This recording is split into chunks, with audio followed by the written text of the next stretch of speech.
최원호 기획본부장님 큰 박수로 맞이해 주시기 바랍니다.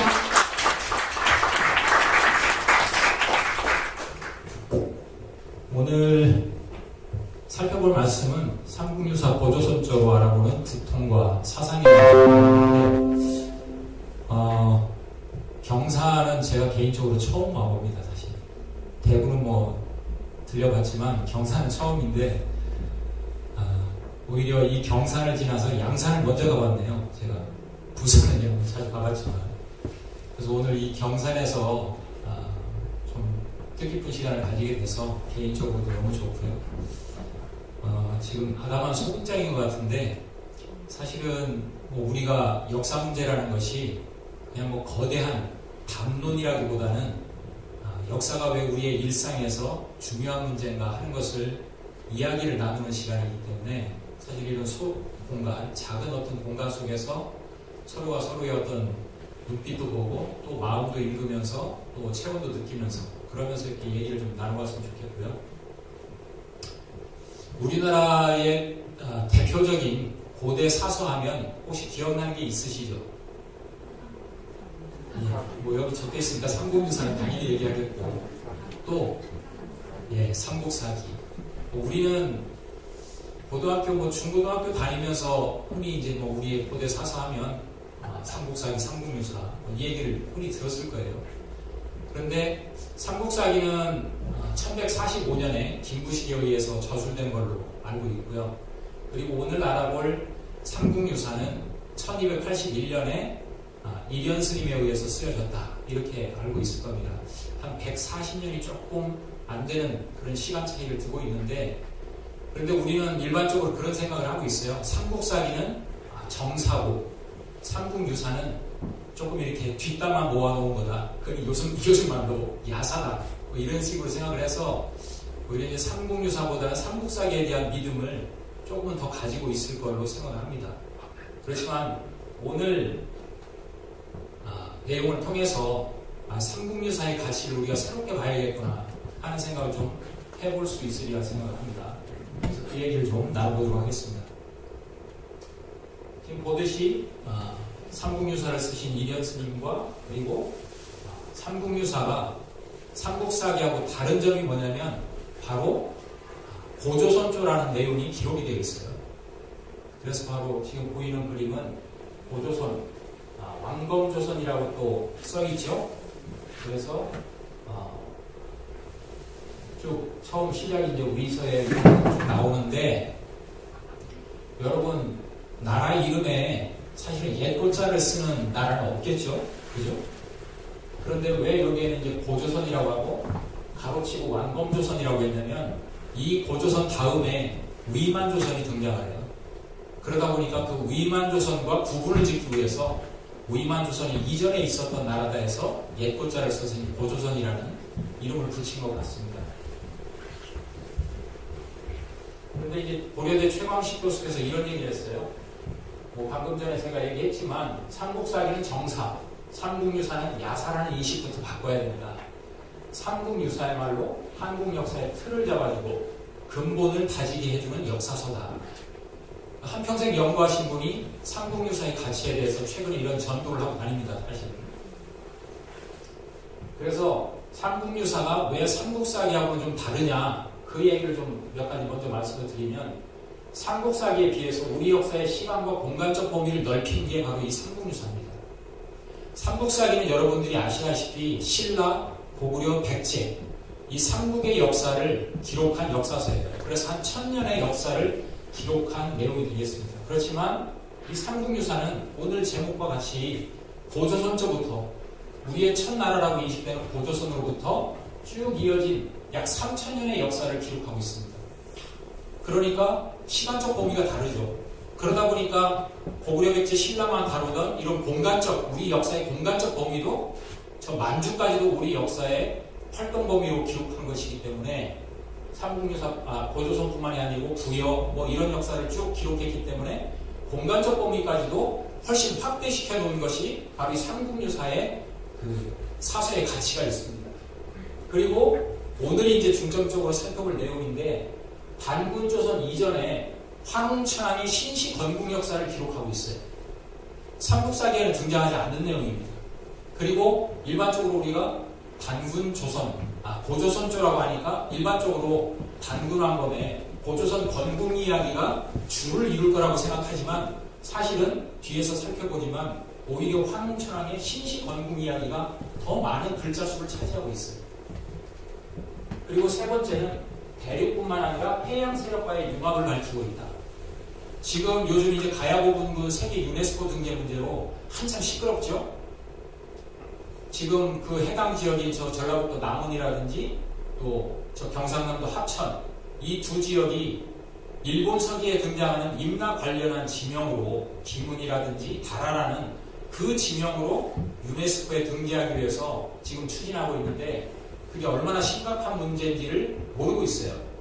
그래서 제가 9월 달에 사실은 우리 대한사람 몇몇 분하고 국회에 찾아가가지고 홍문표 의원이라든지 해당 문체위 소속의 의원들을 만나가지고 이 문제를 반드시 국정감사에서 다뤄달라 했는데 결국은 그 더불어민주당의 박정우 의원이 이번에 국정감사 지난번에 문화재청 국정감사 때는 지금 대선 전국이기 때문에 원래 하겠다고 하다가 안 했다가 이번에 이제 그 종합감사 때 문화체육관광부하고 문화재청 종합감사 때 국정제리를 했더라고요. 그래서 그게 기사에 났던데 사실은 이 해양 세력을 다뤘다는 얘기는 뭐냐면 삼국사기에 등장하지 않는 삼국유사에 등장하는 기록이 가야의 역사를 기록한 가락국기가 있어요. 그런데 그 가락국기는 여러분들이 잘 아시다시피 김수호 왕과 인도 아유타국에서 오신 허황왕후의 그 결혼을 통해서 이루어진 금강가야를 중심으로 한 역사 기록입니다. 그런데 바로 그 부분에 대해서 다루고 있다는 건 뭐냐면 이미 이 한반도를 중심으로 한 우리의 역사 무대가 이 대륙뿐만이 아니고 해양 세력과의 연합을 통해 가지고 우리의 역사의 일부분을 이루어 나가고 있다는 것이 이 삼국유사의 기록의 가치입니다. 그리고 여러분 잘 아시다시피 장보고의 그런 해상 활동이라든지 여러 가지가 있죠. 그래서 이런 삼국유사가 바로 이런 가치를 좀 지니고 있고 또 지배층만이 아니라 민중의 중요성을 기록하고 있다고 돼 있는데 삼국사기의 열전은 주로 이제 지배층에 관한 열전입니다. 흔히 이제 사서에서 열전이라고 하면 많은 사람의 어떤 위인들의 그런 그 기록을 열전이라고 하는데 그런데 삼국유사에는 민중에서 좀 우리가 주목해야 될 그런 분들에 대한 기록 또한 삼국유사에는 기록이 돼 있어요. 그래서 이런 특징을 가지고 있는 것이 삼국유사이기 때문에 아까 우리 대구 지부장님께서 말씀하셨지만 군위라는 지역에서 지어졌다고 하지만 사실은 이 삼국유사의 저자인 이련 스님이라든지 이런 분들이 사실은 이 신라의 역사, 이 지역적으로는 이 영남 지방의 그런 어떤 그 향토적인 분위기, 이런 바탕 속에서 분명히 영향을 받았다고 볼 수 있기 때문에 여기 계신 분들은 특히 이 부분에 대해서 좀 많이 알고 계셔야 되지 않을까 하는 생각을 하고요. 자, 이게 삼국유사의 기편권 제1의 서문에 해당되는 내용입니다. 그러니까 삼국유사에는 서문이 있어요. 서문이 있는데 시간 관계상 이걸 다 읽을 수는 없지만 서문의 내용을 간추려서 말씀드리면 뭐냐면 이련 스님이 이 책을 쓰면서 물론 역사학계에서는요 일부 조금 그 의식 있는 분은 이 책을 잘 읽어보면 삼국유사를 과연 이련 스님이 썼을까 하는 이런 의구심도 갖습니다. 그런데 하여튼 서문에 보면 그런 얘기예요. 지금 이게 1281년이니까 1200여 년 전이죠. 1200여 년 전에 고려시대에 충렬왕 때 우리가 이제 고려가 몽고의 속국이 되는 과정에서 6명의 충자를 붙인 임금들이 나오잖아요. 그 이전에는 황제라고 칭하다가 그 첫 번째 왕인 충렬왕 때에 쓴 이 사서거든요. 그런데 그때 당시에 그 사회의 지식인들의 분위기를 나타내는 것 같아요. 우리가 그 중국의 사서를 보면 대표적인 사마천 사기를 보면 우리가 하상주를 건국한 그런 요인로부터 요순, 우탕 이런 사람들의 기록을 보면 약간의 설화적인 신화적인 어떤 그런 서술을 하고 있거든요. 누가 보더라도. 그런데 그런 어떤 분위기 속에서의 사설을 읽으면서도 중국 어떤 역사는 인정하면서 우리나라의 사서인 그 당시의 어떤 분위기 속에서 고구려가 어떻게 그 주몽이 탄생해가지고 나라를 세웠고 또 백제의 온전은 어떻고 또 신라의 박혁거사는 어떻고 이런 얘기를 보면 우리가 지금 학교에서도 그렇게 배우잖아요. 뭐 아래서 탄생했다. 예? 그러다 보니까 그런 얘기를 듣는 사람 입장에서는 그게 과연 믿을 수 있는 역사적 얘기인지 아니면 뭐 선화적이고 신화적인 얘기인지 이런 의심을 갖잖아요. 그런 의심을 그때도 가졌던 것 같아요. 1200년. 그 얘기를 쓰고 있어요. 그 얘기를 쓰고 있으면서 복희, 영재, 노란 글씨 보면 소호, 설, 기, 요, 폐공 이런 중국 역사에 등장하는 사람들의 그런 신화적인 탄생 설화는 믿으면서 왜 가장 밑에 줄에 삼국의 시조가 모두 신의한 데서 나왔다는 것이 어찌 괴이하다 할 수 있겠는가. 이 기가 모든 편의 첫머리에 실린 것은 그 뜻이 바로 여기에 있다. 그렇지만 나는 한번 우리 역사를 관심을 가지고 기록해보겠다는 뜻이에요. 그러니까 삼국사기가 140년 전에 먼저 쓰여졌는데 제대로 된 우리의 고대 역사에 대해서는 기록을 해놓지 않았잖아요. 그러니까 그런 지식인들의 그 당시의 분위기를 이 삼국유사의 서문을 읽어보면 좀 느낄 수가 있어요. 그러니까 그게 120년이 지난 지금도 사실은 우리가 조선을 건국하신 초대 단군왕검이 정말로 역사적 인물이냐 아니면 신화적 인물이냐 이런 걸 가지고 따지고 있거든요. 우리 대한사람 청소년 사람들이 거리에서 설문조사를 해보면 지금도 거의 한 50% 가까이가 신화라고 얘기해요. 신화라고. 왜냐하면 고등학교, 중학교 교과서를 보면 아이들이 그런 대답을 할 수밖에 없게 가르칩니다. 그 뒤에서 잠깐 볼게요.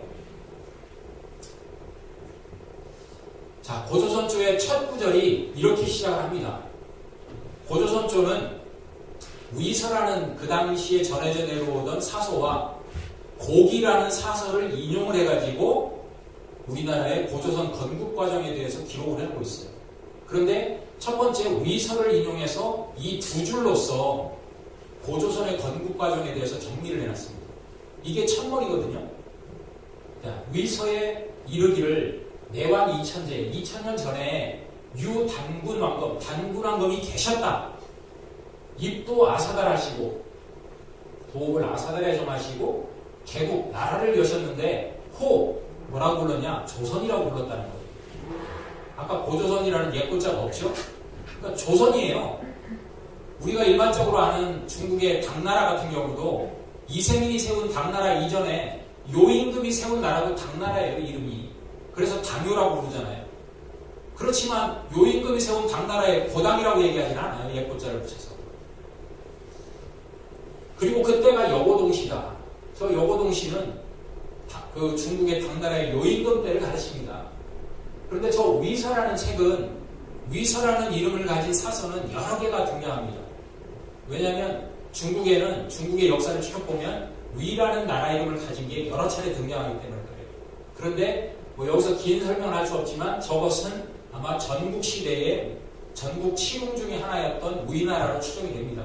그래서 왕침이 쓴 위서로 우리가 추정을 하는데 아쉽게도 그 원본이 전하고 있질 않아요. 그래서 저기에 정확하게 저런 내용이 기록되어 있는지 확인은 안 되지만 하여튼 고조선 삼국유사에 보면 저 기록이 위서를 인용해서 기록되어 있다는 것을 확인할 수 있죠.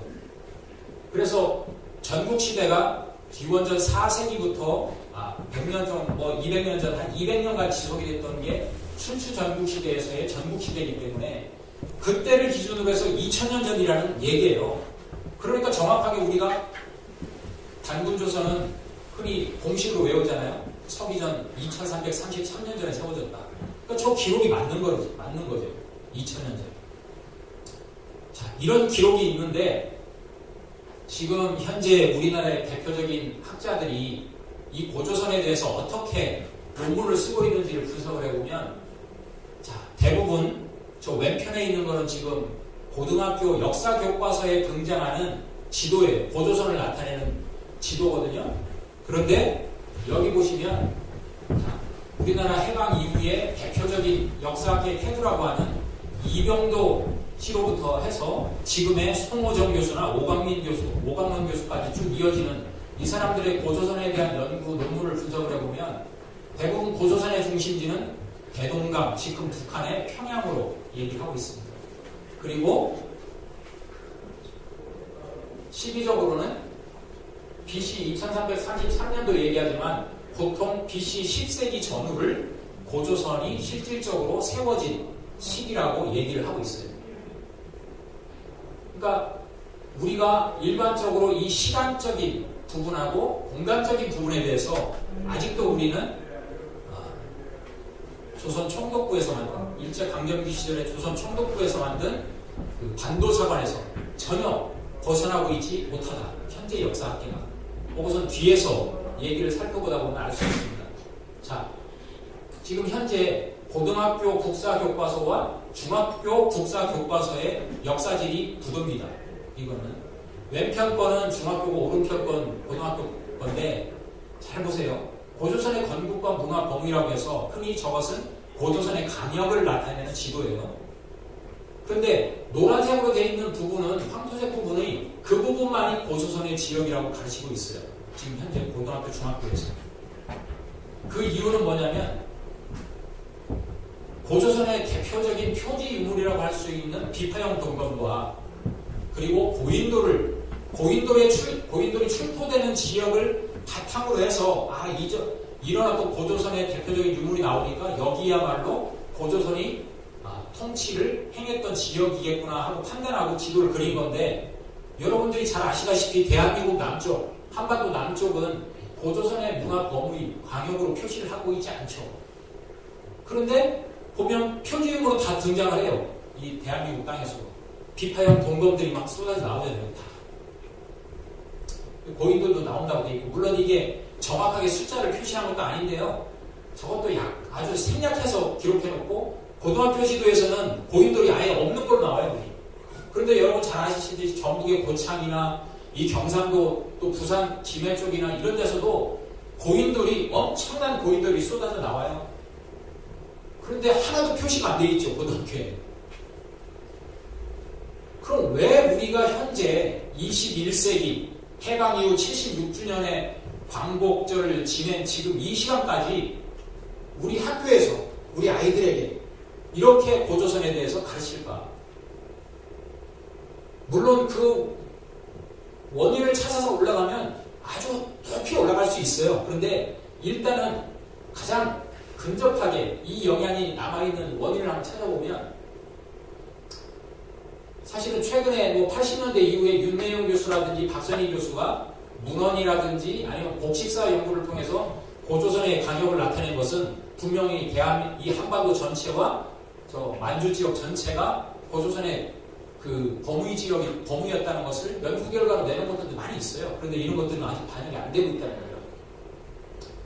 자, 그 원인이 바로 이 사람인데 이 사람이 누구냐면 우리나라 역사를 본격적으로 왜곡하기 시작한 그 대표적인 그 조선 총독부 산하에 있던 학자 중에 한 명이었습니다.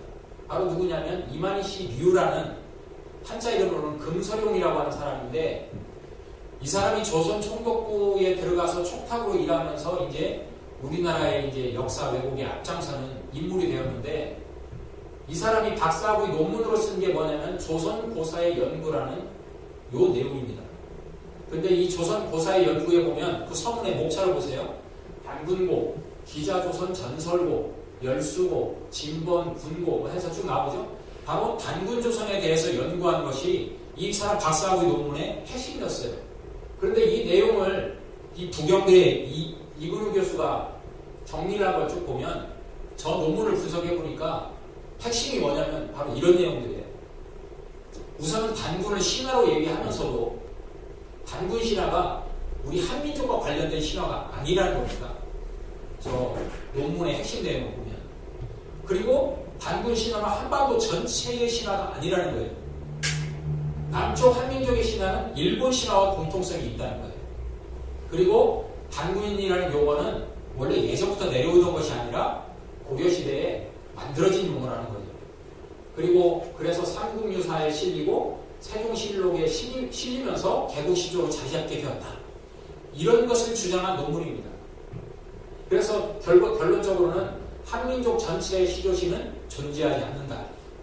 이게 바로 그 금소령이 쓴 조선 고사의 연구 단군고에서 쓴 핵심 내용입니다. 그러면 이 내용이 그럼 앞에서 살펴본 그 지도하고 어떤 연관이 있는가 다시 한번 다른 내용을 통해서 볼까요? 저 앞에서 살펴본 저 논문은 1924년에 쓰여진 논문인데 요 지금 보여드리는 자료는 1920년에 일본 제국주의가 조선을 강제 점령한 이후에 사실은 초창기부터는 교육이라는 걸 아예 시키질 않았었지만 1919년에 3.1운동 이후에 바로 문화정책이라는 문화통치라는 그런 미명하에 교육을 시키기 시작하는데 그때 그 교육 지침입니다. 교사들한테 역사는 이렇게 가르쳐라 해가지고 쓴 교육 지침인데 바로 그때 당시에 역사가 바로 심상수학 국사라는 건데요. 선생님들한테 교수 지침으로 내려준 내용이 밑에 이제 원문이고 위에 번역한 건데 보세요. 조선반도의 연영은 북부와 남부가 크게 다르다. 북부는 중국에서 온 사람들이 통치를 했고 그래서 결국 중국의 속국이었고 남부는 조선인의 조상인 한족의 거주지인데 이 지방은 일찍부터 일본과 밀접한 관계가 있었다. 그러니까 이 한반도만을 주로 이 우리의 역사 영토로 얘기를 하는 거죠. 조선반도라는 표현을 통해서 보면 그러면서도 한반도에서도 북쪽과 남쪽을 구분을 짓는 거예요. 북쪽은 중국의 식민지로 출발한 것이고 남쪽은 한국의 이 지금의 대한민국의 조상들이 조선의 조상들이 살았지만 그곳은 일본과 밀접한 관계가 있었다. 저게 바로 임나 일본부설의 그 이야기를 밑바탕에 깔고 있는 가르침인데 바로 저렇게 한반도를 놓고 보더라도 북부와 남부를 구분지어가지고 바로 우리가 하나의 단군조선의 자손으로서 함께하는 것이 아니라는 것을 가르쳤다는 것을 알 수 있죠. 자, 이게 현재 우리나라 나라에서 운영하는 대표 국립중앙박물관의 고대사 전시실에 들어가면 있는 우리나라의 고대사 연표입니다. 제가 며칠 전에 이제 일 때문에 서울 갔다가 잠깐 거기에 전시회 중국 청동기 전시회를 한다고 해서 갔다가 이제 한번 잠깐 들러봤는데요. 여러분들 한번 연표를 한번 보세요. 이 연표를 잘 보시면 현재 우리가 우리 고대 역사에 대해서 어떻게 인식하고 있는지 그 속내를 들여다볼 수 있어요. 자, 고조선은 2333년 전에 세워졌다고 저렇게 기록을 해놨어요. 그러고서 쭉 나오죠. 그러면서 어디에서 끝난 걸로 되어 있냐면 BC 108년에 끝난 걸로 되어 있습니다. 그럼 108년이라는 것은 서기전 108년은 어떤 사건이 있었던 때냐면 위만의 손자인 우거가 한나라 무제한테 침략을 당해가지고 결국은 나라가 망한 시절이라는 거예요. 그러면 여러분 저 연표를 놓고 보면 우리나라의 고조선은 믿을 수 있을지 없을지는 모르겠지만 초대 단군왕검이 고조선을 열어가지고 위만의 손자인 우거가 망할 때까지 있었던 게 고조선이라는 거예요. 그러면 여기는 기록이 안 돼 있지만 무슨 얘기가 들어가냐면 위만은 누구를 쫓아내고 고조선의 왕이 됐습니까? 저 얘기를 놓고 보면 기준이라는 왕을 쫓아냈다고 돼 있죠. 준이라는 왕, 준왕이라고 돼 있죠. 준왕. 그 사람의 성이 기시고 그 준왕이 위만한테 쫓겨나가지고 배를 타고서 어디로 갔다고 돼 있어요. 물론 익산으로 들어와 있다고 돼 있지만 제가 지금 개인적으로 인하대학교에서 공부를 하고 있는데 거기서 지금 우리 만사를 새로 연구하고 있는데 그것도 새로 따져봐야 되는 문제가 있습니다. 그래서 만의 역사에 대해서 우리가 일반적인 이 충청도나 전라도 지역에만 있었다는 이런 사고 그리고 그것이 백제의 전신이었다는 이 정도 사고만 가지고는 우리 역사의 맥을 바로 찾을 수가 없어요. 그런데 하여튼 기준인데 그 기준은 누구겠습니까? 기시니까 기자의 후예라고 생각을 하겠죠. 그러니까 서기전 1133년에 기자가 주나라 무왕이 주나라를 우리가 아는 상나라를 무너뜨리고 주나라를 세운 무왕이 주자를 조선 왕으로 봉했다는 기록을 인정하는 거예요. 그러면 그죠? 그러니까 BC 1133년에 주나라 무왕이 임명한 기자가 조선에 와서 조선의 왕이 됐다는 걸 인정하는 거기 때문에 바로 저 고조선의 역사 속에는 뭐가 들어가냐면 바로 기자조선까지 들어가 있는 겁니다. 기자조선과 위만조선이 저 연표 이 줄 하나에 다 들어가 있는 거예요. 여기. 그런데 여기 뭐 내용은 아무것도 없습니다. 내용은. 그리고 이게 108년에 한나라 무제에 의해서 무고가 망하면서 뭘 설치했습니까? 낙랑과 현도, 진번, 임순이라는 한사군을 설치했다고 되어 있죠. 그러니까 결국은 여기 108년, 여기에 딱 맞춰가지고 108년에, 서기전 108년에 낙랑이 우리 역사 연표의 중심에 딱 이렇게 자리 잡고 있는 거예요. 여러분, 저 연표 하나가 얼마나 많은 문제점을 담고 있는지를 사실 역사 공부를 조금 하면 알 수 있습니다. 그러니까 우리 저 고대사 전시실에서의 저 연표는 결국은 뭐냐?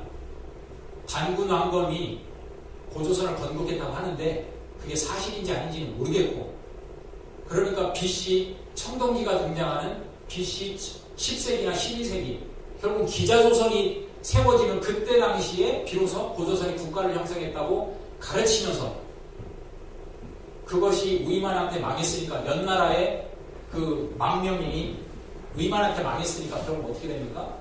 아까 심상서와 국사 교수 지침에서 얘기하듯이 조선 반도의 북부는 중국의 속국이었다. 그 얘기를 가르치는 게 그대로 남아있는 거예요, 여러분. 이해가 되십니까, 이게?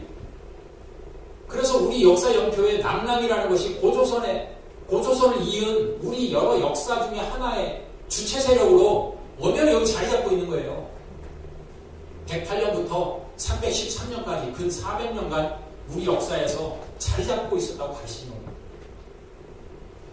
그리고 부여, 동해, 옥저 여러 나라 열국시대가 쭉 분산이 됐었고, 뭐 사만이 언제부터 시작됐는지는 모르겠지만 저렇게 나왔다가 고구려 백제 시대 이렇게 아주 복잡하게 이렇게 기록을 해놓으면 저것만 보면 우리 역사가 어디서 어디로 이어졌는지, 또 고조선은 우리가 흔히 아는 삼국의 뭐 맹주였다고 하는 고구려로 과연 어떻게 이어졌는지 전혀 알 수가 없어요. 그러니까 아이들이 뭐 재미없죠. 사실 그냥 연표만 외우고 뭐 고구려는 서기전 37년에 세워졌고 신라는 57년에 세워졌고 뭐 이런 것만 외우는 거죠. 스토리가 없는 거예요. 그러다 보니까 결국은 우리가 지금 현재 이런 지경에까지 와 있는 거죠. 중국이 흔히 뭐 동국공정이라는 역사 왜곡 작업을 하면서, 그들은 역사 공정 작업이죠. 하면서 그 결과물이 바로 이 만리장성 한 장의 지도인데, 여러분들 잘 보십시오. 연나라나 진나라의 장성이 이 한나라, 이 북한에 지금 평양 지역까지 들어와 있는 걸로 다 결론을 지었잖아요. 그러니까 아까 얘기했던 연나라, 진나라 장성이 흔히 그 만리장성을 이룬 한 두 분이라고 얘기를 하는데, 그게 한반도 북부까지 들어와가지고 자리를 잡고 있었다고 가르친다. 얼마 전에 며칠밖에 안 됐어요. 국립중앙박물관에서 중국 고대 유물전시회를 하는데 거기에 우리나라 세금으로 영상을 만들었어요.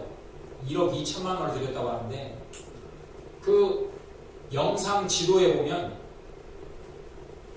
아까 얘기했던 한나라, 유방이 세운 한나라가 한반도 북부까지 차지한 걸로 지도를 그렇게 그려서 전시회를 했어요.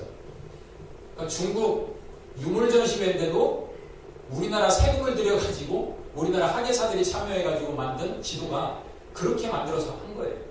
그래서 국정감사에서 따지니까 그 국립중앙박물관장이 뭐 사과를 뭐 깊이 했지만 그게 사과를 끝날 일이 아니죠. 그거 보고 간 사람들이 몇십만 명이에요.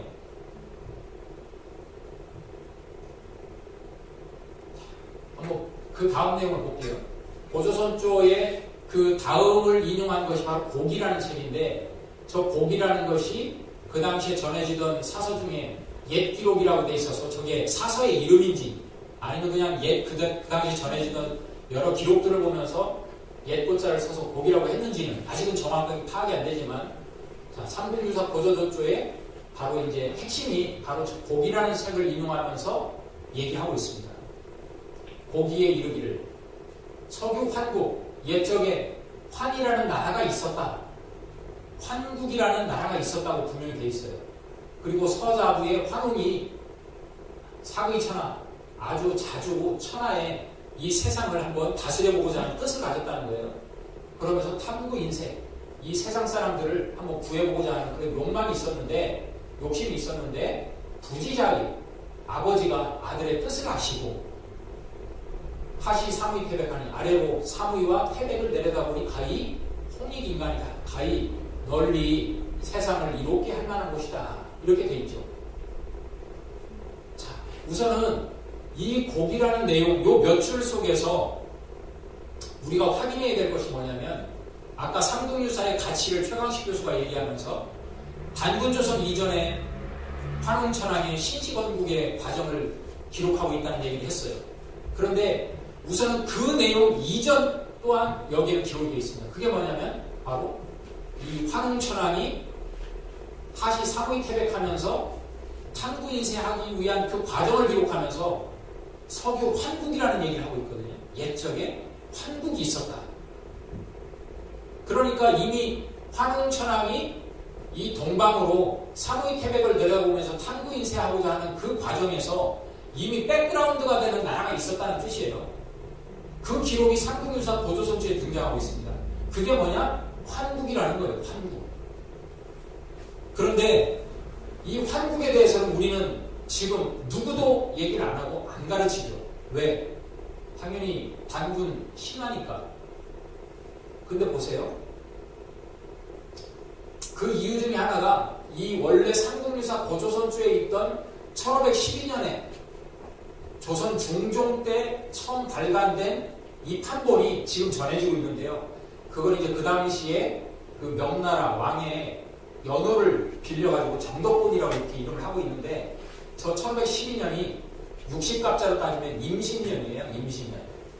원숭이띠의 해였는데, 그래서 임신본이라고 합니다. 거기에는 분명히 원본이 저렇게 옛적에 환이라는 나라국자, 큰 입국자의 안에 임금왕자가 써있죠. 저건 나라국자거든요. 그러니까 환이라는 나라가 있었다. 유구라고 돼 있잖아요. 그죠? 그런데 저게 1926년 일제강점기 시절에 일본 교토대에서 만든 저 삼국유사 탐본에 보면 글자가 이상하게 바뀌어 있어요. 보시면 아시듯이 안에 큰 입구자 안에 임금왕자가 아니라 큰 대자로 조작이 되어 있습니다.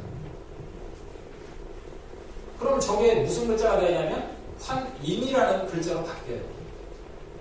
그러면 여러분, 환이라는 나라, 하나의 나라의 존재에 대해서 얘기했던 구절이 환인이라는 하나의 인물로 바뀐다는 것은 많은 해석의 차이를 일으킬 수 있습니다. 그런데 이런 얘기가 있는 과정 속에서 1942년에 원래 우리 독립운동가들은 환국에 대해서 그럼 어떤 인식이 있었냐 보면, 1942년 임시정부, 상해 임시정부에서 3.1절 기념식을 할 때 나왔던 얘기입니다. 거기 보면 원문에 환국 창립이라고 되어 있어요. 이 원문을 한번 볼까요? 여기 제가 앞부분에 원문을 좀 찾아봤거든요. 유아민족이 조자 환국 창립 이래, 원문에 그렇게 되어 있어요. 제일 위쪽에.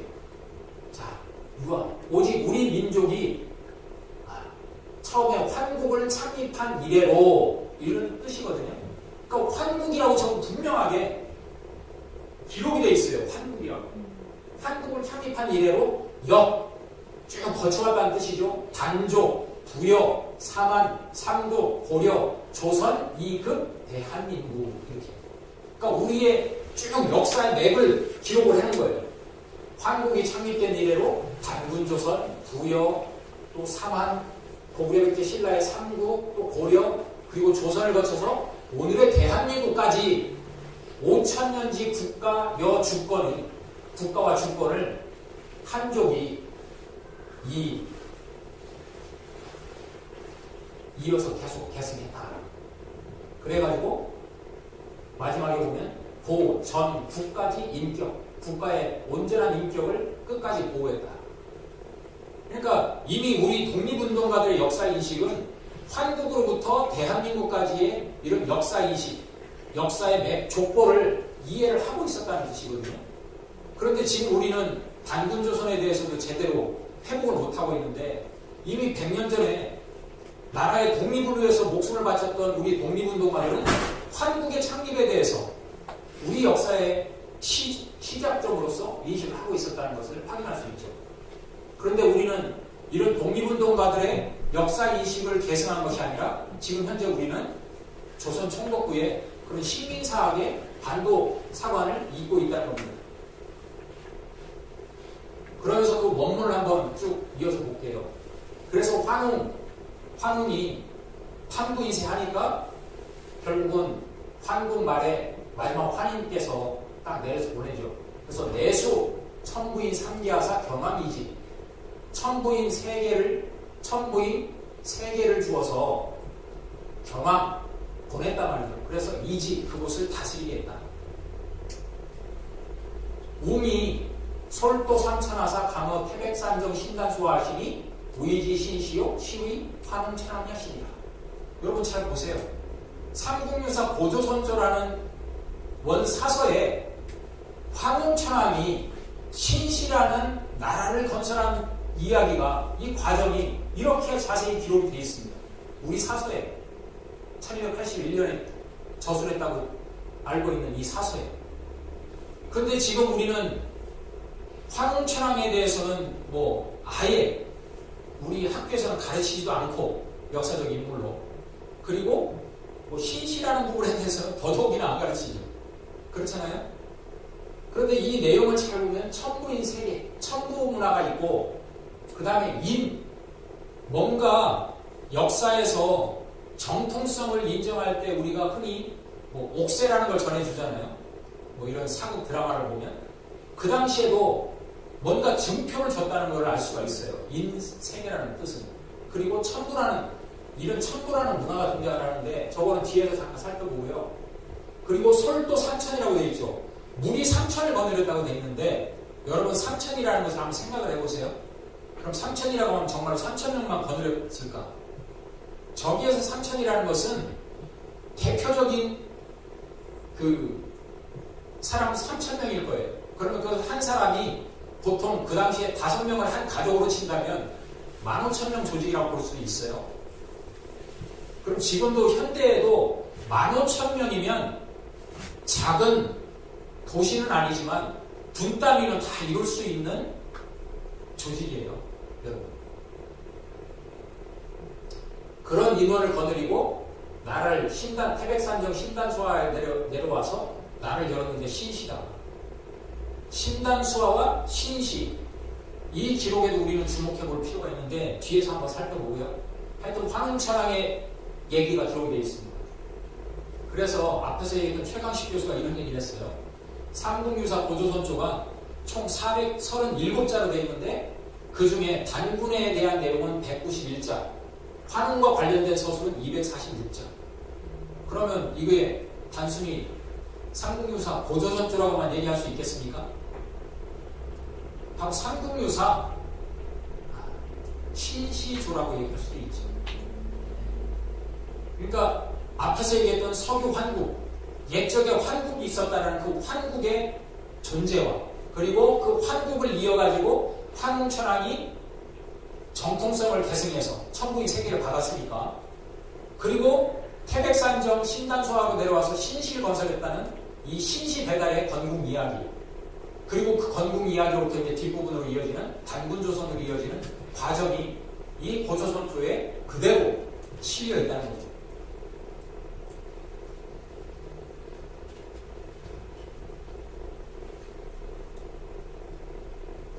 너무 잘 넘어가네요.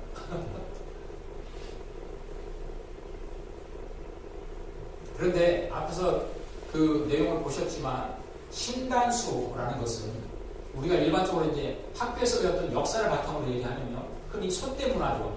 소떼문화에. 근데 그 소떼문화라는 것은 우리가 학교에서 배웠지만 하늘에 천재를 지내는 그 거룩한 성소로서의 소도 문화를 얘기했잖아요. 그렇죠? 바로 그 소도 문화를 얘기했는데 그 소도 문화라는 것은 제천 문화를 상징하는 지역 공간명이에요. 그런데 여기 중국의 정사에 보면 후한사라든지 삼국지 무이서 동의정 같은 데 보면 이런 구절이 다 있죠. 우리가 이걸 가지고 이제 흔히 교과서에서 뭐 명보다, 무천이다, 동맹이다 이런 걸 배운 거거든요. 딱 보면 이은정을 제천 국중대회에서 연일 음식 강구를 하고 그걸 이뤄서 연구하고 했다. 그리고 3월, 10월 제천절에서 10월절 제천에서 주야로 음주강구를 하면서 명지의 무천이라고 했다. 또 10월 제천 국중대회에서 명할 동맹이라고 했다. 이게 바로 부여라든지 우리 민족의 한 갈라의 부여라든지 아니면 동해라든지 아니면 고구려 이쪽에서 늘 이런 제천 문화가 우리 동의의 어떤 하나의 특징, 문화적 특징이었다는 이런 기록을 하고 있는데 이게 바로 앞에서 상국역 도전초에 등장하는 신단수 문화예요. 신단수 문화.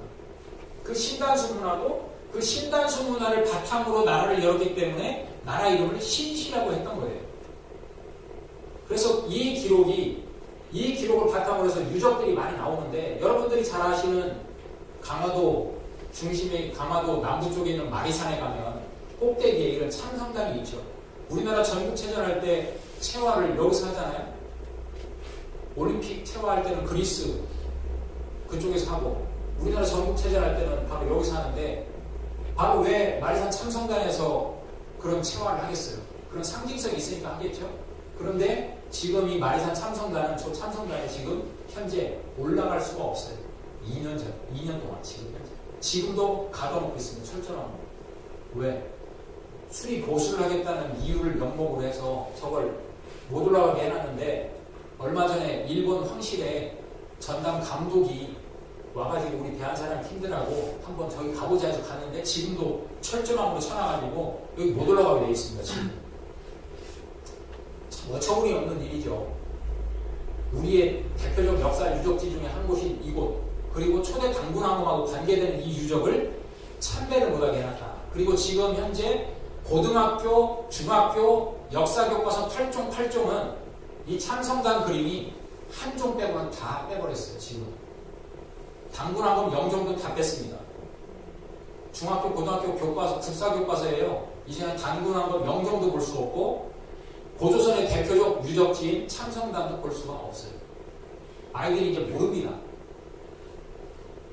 그런데 이 참성단이 바로 소도문화의 상징으로서 이 제천 장소인데 이 참성단이 다른 지역하고는 다르게 상징하는 바가 커요. 이 단군색이 그 고려시대 때 행촌 이함 선생이 쓰신 단군색에 보면 분명 기록이 되어 있거든요. 이렇게 무고 51년에 제 단군왕후께서 명을 했어요. 운사 배달신한테 설 삼남성을 세워라. 어디에? 우혈구. 혈구라는 건 가마도를 하십니다. 그래서 축 제천단을 쌓아라. 어디에다가? 마리산에다가.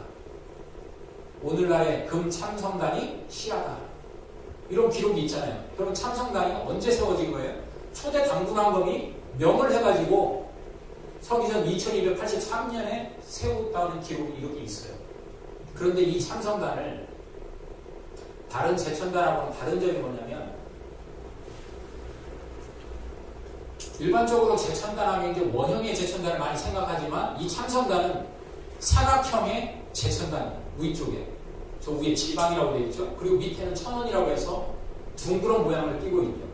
그래서 이 참성단의 특징은 다른 제천단하고는 다르게 바로 이 땅을 상징하는 방형, 네모, 사각형의 제천단을 위쪽에 배치하고 둥그런 하늘을 상징하는 원형의 제천단을 아래쪽에 배치를 했어요.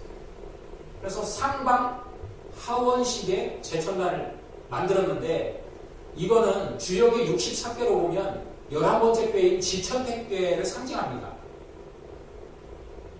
여러분들이 잘 아시는 원래 하늘은 위에 있고 땅은 아래에 있다고 되어 있잖아요. 하늘은 양을 상징하니까 위에 있고 땅은 음을 상징하니까 아래에 있다고. 그래서 그걸 그대로 읽으면 하늘이 위에 있으니까 그것은 비다 해가지고 천지빗계라고 얘기하는데 주역에서는 비라는 것은 조화가 일어나지 않는다는 거예요. 그런데 지천이라는 것은 땅이 위에 있으니까 땅은 음을 상징하니까 기운이 아래로 내려오고 하늘은 양을 상징하니까 기운이 위로 올라가서 지천태로 상징하는 것은 하늘과 땅이 서로 조화를 이루는 걸 상징하기 때문에 택배다 이렇게 얘기해요. 큰 태자 조화가 일어난다. 그래서 이걸 영어로 번역할 때는 피스, 평화라고 상징을 합니다. 그러니까 이미 5,000년, 4,500년 전에 우리 초대 당군왕께서 제천단을 설립할 때 세우실 때는 바로 이런 지천태의 사상을 바탕에 깔고 제천단을 세웠다는 것은 이미 우리 고조선이 어떤 세상을 지향하는 나라였는지를 우리가 이 마리산 참성단에서 우리가 생각해 볼 수 있다. 바로 이 사상이 오늘날 코로나19로 전 세계가 정말로 출구를 찾지 못하고 있는 이때에 제시해주는 바가 크다. 그런 걸 얘기를 좀 할 수가 있고요. 지금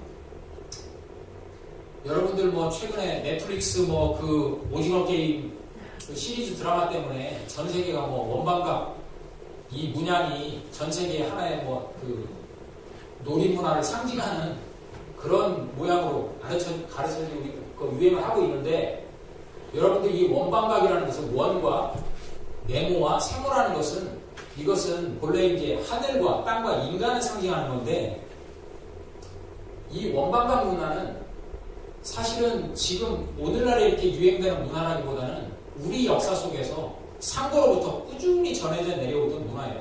아까 참성단의 상방하원이라는 그 문양도 마찬가지고 그런 모양으로서 제천단을 세운 것도 마찬가지지만 또 이 원반각 문양이 일본의 한의화라는 거 이게 식륜이라고 하는데 이 한의화는 뭐냐면 이걸 해석을 잘 못해요. 지금도 이 고고학적으로 이름을 발굴하고 나서 이게 어떤 용도로 쓰였는지를. 그런데 지금 대부분의 학자들이 이제 공통적으로 그 의견을 모아가고 있는 게 뭐냐면 이 한의화는 이게 생활용기는 아닐 것이다. 분명. 왜? 아래 위가 뻥 뚫려 있어요. 톡이라는 것은 뭘 담기 위해 저장을 하기 위하거나 아니면 조리를 하기 위해서 만드는 건데 아래 위가 뻥 뚫려 있어요. 그럼 이걸 대체 어디다 썼겠냐? 의례용이라는 거죠. 천재를 지낼 때 제천단의 주변에 쭉 쌓아놓은 의례 용기다. 이렇게 지금 생각을 하거든요. 근데 재밌는 게 한의화에 보면 지금 보시듯이 원반각 문양으로 저렇게 구멍을 만들어 놨어요. 그러니까 이미 고대 사람들이 이미 다 원반각 문화에 대해서 이해를 하고 있었다는 거예요. 저 원반각 문화를 이해했다는 건 뭐냐면 하늘과 땅과 인간의 관계에 대해서 사고를 했다는 뜻이에요. 근데 태백일사에 보면 이런 구절이 있죠. 원자는 이리한데 무극이요 방자는 이하여 방극이다. 각자는 사면이 태극이다. 원은 이인이 하늘의 무극정신을 뜻하고 방은 이인이 하늘과 대비가 되는 땅의 정신을 말하고 각은 삼인이 천지의 주인인 인간의 태극정신이다. 그러니까 저 원반각이라는 것은 결국은 하늘과 땅과 사람 이것을 상징한다는 것이죠. 그러니까 왜 지금 오징어 게임에서 그런 문양들이 이제 전 세계에 이렇게 퍼지느냐. 사실은 그것을 하나의 재미로만 지금 전 세계 사람들은 한류 팬들은 즐기겠지만 이제 요번에 이제 우리가 개천문화 축제를 준비를 하고 있는데 5일 중에서 4일째 한류 가족의 날이라고 해서 그날 이제 주로 전 세계 1억 한류 팬들을 대상으로 해서 주로 한류 팬들을 중심으로 한 강연이라든지 공연이라든지 이런 걸 지금 준비하고 있거든요. 이제 1억 한류 팬들이 한국의 그런 대중문화를 넘어서 가지고 한국의 역사와 문화 이런 정신이 뭔지에 대해서 아마 궁금해할 거예요. 그렇기 때문에 그런 부분들을 이제 우리가 전할 때가 됐다. 그것이 우리가 7월 달에 UN 무역개발회의에서 정말로 그동안 1964년인가 2년에 세워졌던 그 개발도상국가로 포함됐던 대한민국이 그 무역기구가 만들어진 이후에 최초로 선진국 그룹으로 옮겨갔잖아요. A그룹에서 B그룹.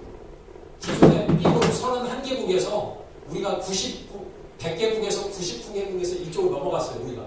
그게 공식으로 인정된 거거든요. 이제는 대한민국은 선진국이에요, 여러분.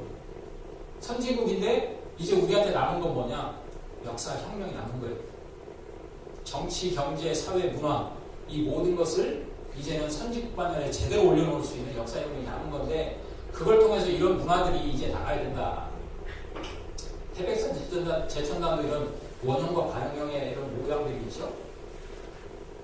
그리고 이게 고대뿐만이 아니고 조선 말에 정말로 나라가 이제 그 풍전 등화의 위기에 처해 있다 보니까 조선의 실질적인 마지막 임금이 고종이 1897년에 나라 이름을 대한제국으로 바꾸면서 제일 한 것 중심적으로 한 게 뭐냐면 바로 서울시청 옆에 거기에 바로 이 원구단을 세우고 원형의 재단을 세우고 하늘에 제사를 지내면서 천재를 지내면서 황제 선포를 하죠. 황제국가, 독립국가를 선포하고 황제로서 선포를 하죠.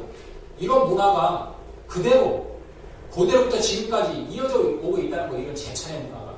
나라의 가장 중요한 일을 결정할 때 바로 이런 하늘의 상제님, 하느님을 모시면서 그 모든 일을 시작을 했다. 이런 제천 문화. 그게 바로 아까 앞에서 봤던 신단수 문화가 신실을 건설하는 황웅천왕의 그런 문화 속에서 바탕이 되어 것이다. 근데 이런 것이 지금 4,500년 전에 이런 고조선 건국 뭐 이때부터 있었던 것이 아니고 사실 이제 중국의 1980년 이후에 만주 지역, 특히 동북 삼성 중에서 요령성 지역, 남만주 지역을 차지하고 있는 요령성에 중심을 흐르는 요하라는 강이 있어요. 요하라는 강 근처에 대릉하, 소릉하가 이렇게 흐르고 있는데 그 지역에서 대대적으로 발굴된 게 홍산문화라는 건데 우리는 이제 뭐 통칭해서 홍산문화라고 하지만 그 홍산문화 속에는 지금으로부터 8,000년 전의 흑룡화, 소화서 흑룡화 문화로부터 2,500년 전 고조선 시기에 해당하는 하가점 하층문화까지 확대는 유물과 유적들이 무더기로 쏟아져 나옵니다. 거기가. 그런데 지금 보는 이 유적은 뭐냐면 지금 5,500년 전, 지금부터 5,500년 전 시기적으로 앞부분에서 고조선 쪽에서 살펴봤던 황웅천왕께서 신실을 건설하던 그 시기하고 맞물리는 시기입니다. 이게 유물이. 5,500년 전에 발굴된 이 우화량, 대릉하 지역의 우화량이라는 도시에서 발굴된, 촌에서 발굴된 유적지인데 원형의 재단과 반형의 적석총이 발굴됐어요. 그러니까 이런 문화가 이미 단군조선 이전에 있었다는 것을 이 유적이 상징하는 거예요. 그러니까 아까 고조선 쪽에서 황웅천왕이 신단수 아래에서 신실을 건설했다는 그 문헌적 기록을 유물 유적으로 우리가 확인을 할 수가 있는 겁니다. 이게 이제 복원한 모습이고요. 이 원형의 그 재단과 반형의 그 적석총 말고 또 하나가 뭐냐면 저 우화량 유적에서는 16군데의 유적이 발굴됐거든요. 조금 근처에 돼서.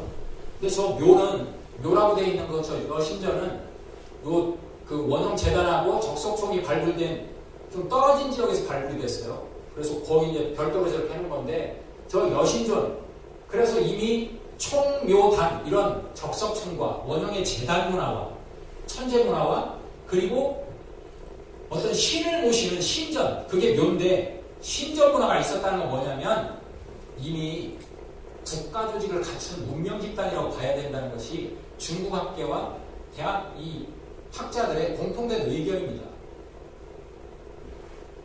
그럼 이런 5,500년 전에 청묘단이 발굴이 됐는데 그런데 우리는 4,500년 전에 고조선도 지금 제대로 인정을 안 하잖아요. 초대 단군왕금도 인정을 안 하잖아요.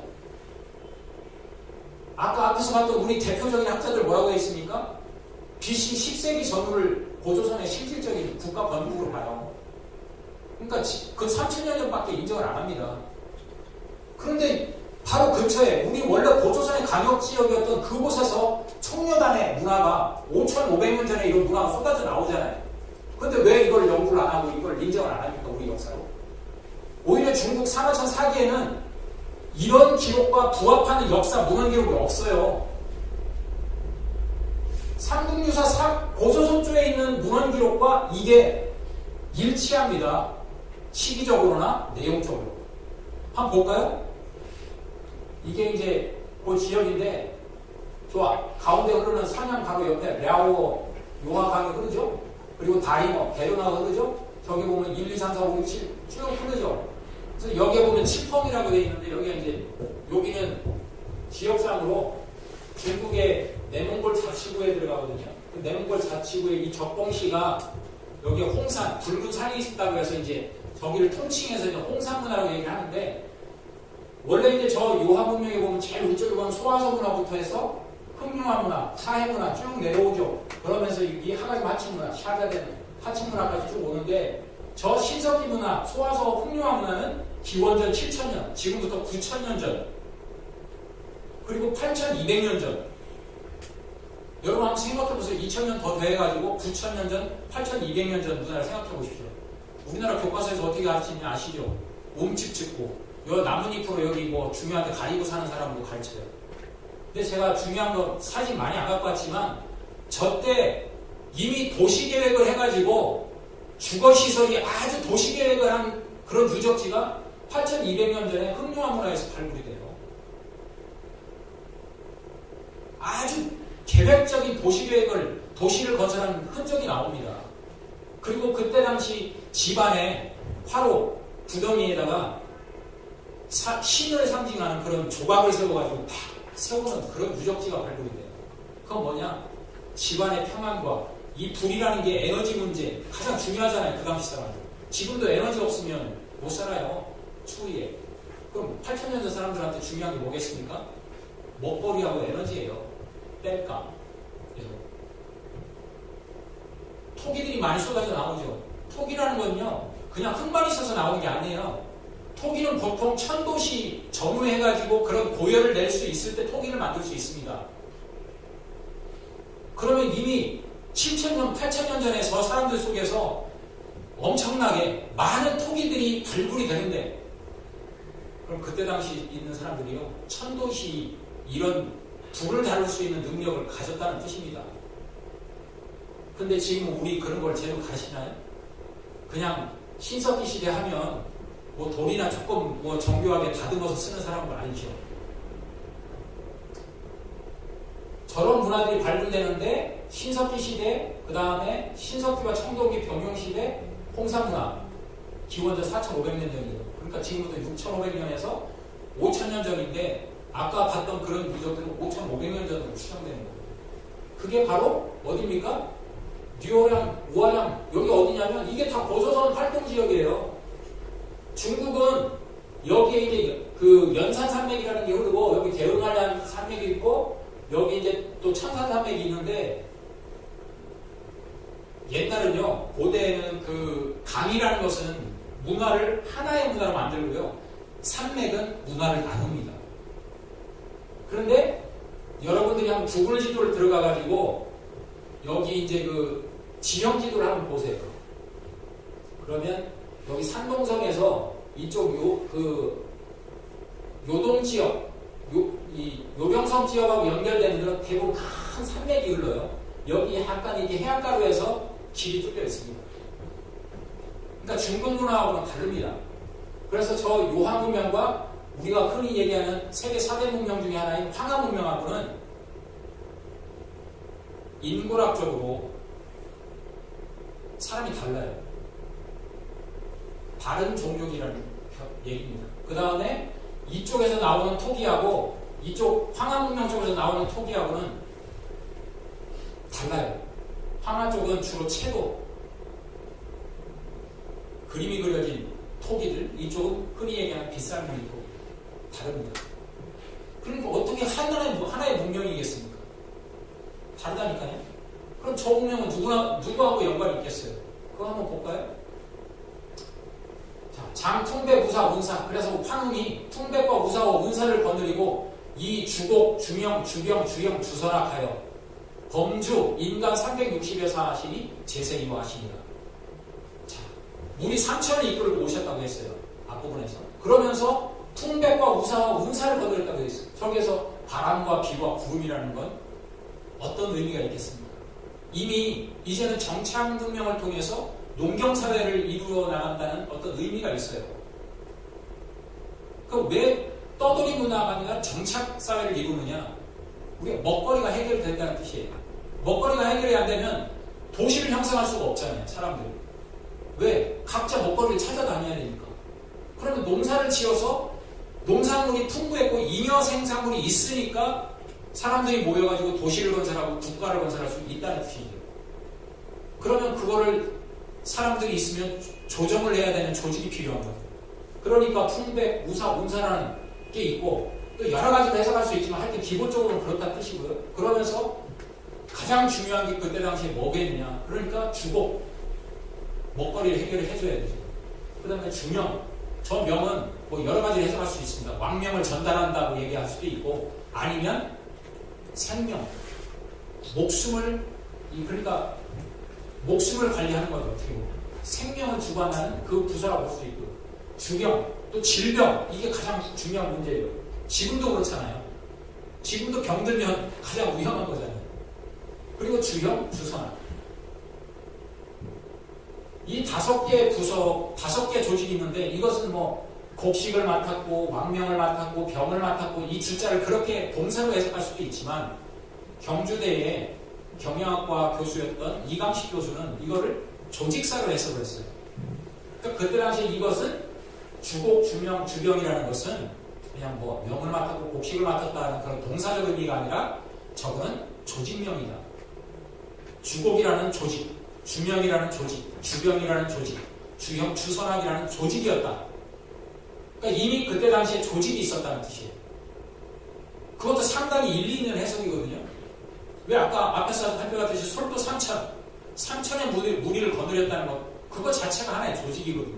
사실. 그러니까 이미 환웅천학이 5800년 전에 환국 말기에 태백산정 신당수와 신시를 건설하는 과정 속에서 이미 조직을 갖추고 나라를 건설할 수 있는 그런 부분이 있었다. 그래서 인간 360여 살을 주관했다. 그러니까 많은 인간들이 가장 필요로 하는 일들에 대해서 다 해결해 줄 수 있는 조직을 만들어가고 있었다는 것이죠. 그래서 제세2와 이 세상에서 교화하고 다스려 나갔다. 그래서 이강식 교수가 1993년에 이미 20년 전에 30년 전에 신시조직사라는 이런 책을 냈었어요. 그런데 이런 부분에 대해서는 학교에서 전혀 안 가르치지. 이런 새로운 연구에 대해서 안 가르쳐요. 그러니까 단군 가지고 지금 아직도 논의를 하는 거예요. 단군 이전에 이미 조직이 있었다는 건 신시조직이라는 게 여러분. 자, 그 다음 구절을 볼까요? 시행. 이때 유이룸이로 이제 우리가 익히 아는 그 하이라이트 내용이 나오죠. 이때 이룸 한 마리 곰과 한 마리 호랑이가 있어서 동열이고 같은 굴에 거하고 있는데 상기후 신웅 항상 기도를 했단 말이에요. 누구한테? 신웅 신령스러운 환웅에게 기도를 했다. 무슨 기도를 한 거예요? 원화위 원컨대 사람 화해서 변화해서 사람이 되기를 기도를 했다는 뜻이에요. 그냥 문자 그대로 해석하면 그렇게 해석할 수 있죠. 그러니까 이때 시에 신유 영의 일주와 산 20내 하시고 이때 신은 누구겠어요? 앞에 신웅이라고 했던 환웅이 되겠죠. 환웅이 마늘과 쑥을 이렇게 신령스러운 마늘과 쑥을 줬어요. 그러면서 입에 씹지 않아. 너희들은 입에 너희 무리들은 씹지 이것을 먹어라. 그리고 불견 일광100일 햇빛을 100일 동안 불견 보지 마라. 그러면 변득 2년이리라. 문득 사람의 형상을 얻을 것이다. 뭐 글자를 표면적으로 해석하면 지금 흔히 얘기하는 단군신화의 그런 얘기가 되겠죠. 그런데 저기서 이룸이로를 말 그대로 진짜 한 마리의 곰과 한 마리의 호랑이라고 해석하는 것은 그게 과연 역사를 공부하는 역사를 전공하는 학자의 자세겠어요? 여러분, 저 황의 신시 건설과 단군 조선의 그 과정은요, 다른 역사 기록을 통해서 오면 근 1500년의 역사예요. 그럼 1500년의 역사를 며칠로 압축을 하면, 말 그대로 압축을 하면 그것을 우리가 다시 해석할 때는 풀어야죠. 여러분 저 용량이 큰 거를 컴퓨터에서 뭐 어디 다른 데 보낼 때는 압축 파일을 하잖아요. 그렇죠?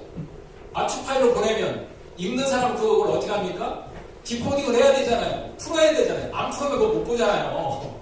마찬가지입니다. 몇 천 년의 역사를 이 짧은 몇 구절로 적어 놓는데 이거를 그냥 표면적으로 해석하고 이론이니까 한 마리 공부 한 마리 호랑이라고 해석한다면 그게 올바른 역사 연구자의 자세겠냐. 그리고 이 부분에 대해서 여러 가지 얘기가 있지만 뒤에서 핵심되는 것만 좀 살펴볼게요. 시간 관계에서. 그래서 웅호 득이 쉽지. 웅족과 호족이 그것을 먹어서 얻었단 말이죠. 기371의 웅둥 여신. 웅족은 여신이 여자의 몸을 얻었고 꼭 부른 기하여 이 부득 인신. 호족은 결국 사람의 몸을 얻지 못했다. 인형이라는 것, 사람의 몸, 그리고 형상이라는 것. 여기서 인형이라고 했는데 저 인형이라는 것은 결국은 외형적인 사람의 모습이라는 그 뜻이 아니고 궁극적으로 사람의 본질을 깨달은 사람, 그걸 얘기하는 거라는 것을 얘기하고 싶고 그거는 뒤에서 얘기를 해줄게요. 그래서 웅여자 무욕 위헌거로 이 웅족이 이제 여자의 몸을 얻었는데 결혼할 사람이 없어. 그래서 매어 단수하에 그래 신단사례가 또 기도를 했어요. 주원 유임 주문을 외우면서 잉태를 하기를 원했단 말이에요. 그러니까 웅내 가와이 은지 환웅이 변신을 해가지고 그 웅족의 여인과 결혼해서 임생자 아들을 낳았다. 이렇게 돼 있어요. 이 구절을 가지고 오늘 드리고 싶은 말씀은 여기 분명히 웅족에 관한 얘기가 나오잖아요. 그리고 그 웅족이 여인의 모습으로 변했다는 얘기가 나오잖아요. 그러니까 여신상의 모습이 나오는 거예요. 자, 이 내용을 지금 이제 우리 지금 현재 아이들한테는 지금도 이렇게 가르쳐요. 이렇게 가르치거든요. 저 곰이 이렇게 변해서 여자가 되고 애를 가졌어요. 환웅도 꼭 저 사냥꾼 같이 그려놨잖아요. 우리 이제 우리 시조인데 저렇게 사냥꾼 같이 그려놨어요. 아이들이 저거 보면서 뭐 어떻게 생각하겠습니까? 재밌게 듣겠죠. 근데 저런 얘기들이 머릿속에 착상이 되면 나중에 안 바뀌어요, 여러분. 자, 이건데요. 아까 그 총묘단에서 여신전의 모습이거든요, 이게. 여신전의 모습인데, 이 여신전의 모습에서 이 십자형 구조에서 이 왼편 쪽에서 이 여신상 얼굴이 발굴이 됐어요. 1983년에. 저 여신상 얼굴이 발굴이 됐는데, 저 여신상 얼굴을 보면 저 눈은 옥으로 만든 거예요. 옥으로 아주 정교하게 만들어서 눈을 이렇게 박아놨어요. 재밌는데 이 내용을 좀 더 보면 거기에서 뭐가 발굴됐냐면 저 왼쪽에 있는 것은 곰발이에요. 그러니까 곰발을 진흙으로 부어서 만든 거예요. 그러니까 곰과 관련된 유물이 발견된 거예요. 그 여신묘에서. 그럼 그 여신묘에서 아까 나왔던 여신상의 얼굴과 이 곰 발바닥이 뭔가 연관이 있겠죠. 그리고 재밌는 것은 실제 곰 턱뼈가 발굴됐어요. 또 거기서. 그러면 그 여신묘에서 5,500년 전에 그 여신묘에서 곰의 실제 발도 소조로 만든 진흙으로 만든 발도 나오고 실제 곰 턱뼈도 나오고 또 여자 몸에 얼굴을 한 여신상이 발굴이 됐다. 그 기록을 뭘로 해석할 수 있을까? 삼국유사 보조선 그 기록 받고 있어요. 웅족이 여신을 얻었다는 그 기록과 결국은 환웅족과 연합을 해가지고 나라를 열어간다는 그 과정의 기록이 문서로 기록되어 있는데 그 유물이 유적지에서 이렇게 발굴이 되는 거예요.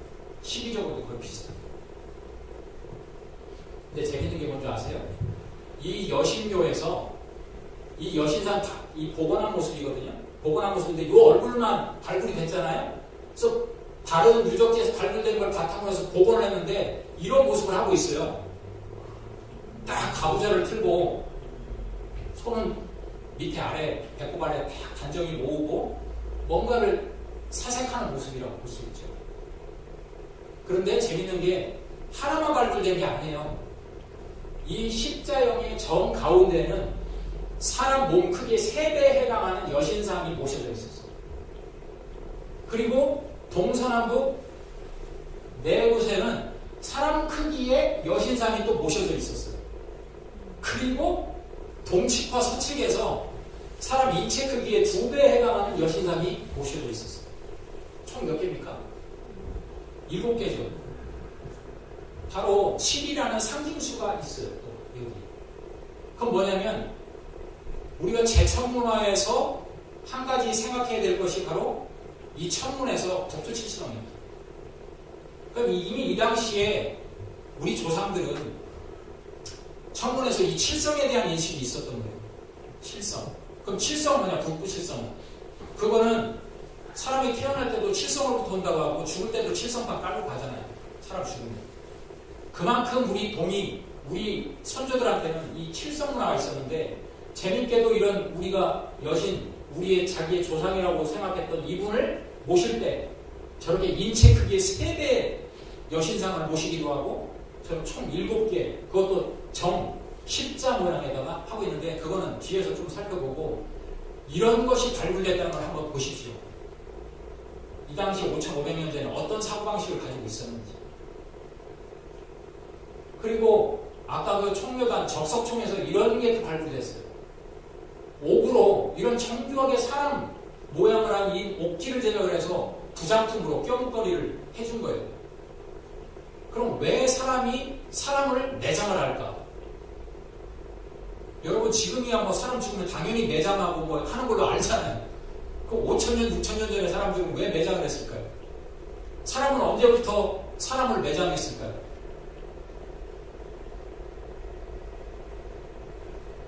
그런 거 한번 생각해보시면 재밌겠죠.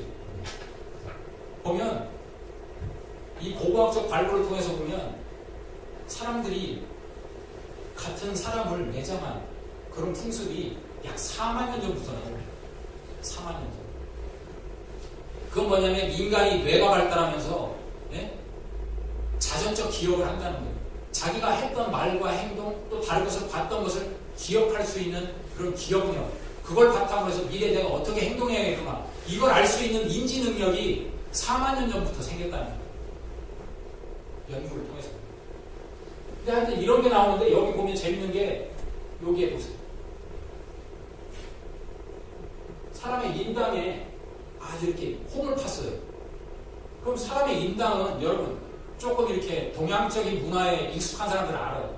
이 인당이라는 곳이 제3의 눈이라는 걸 압니다. 수행을 하는 사람들은 알아요. 이 인당이 제3의 눈이다. 근데 그거를 이미 5,500년 전에 유물 속에서 확인할 수가 있어요.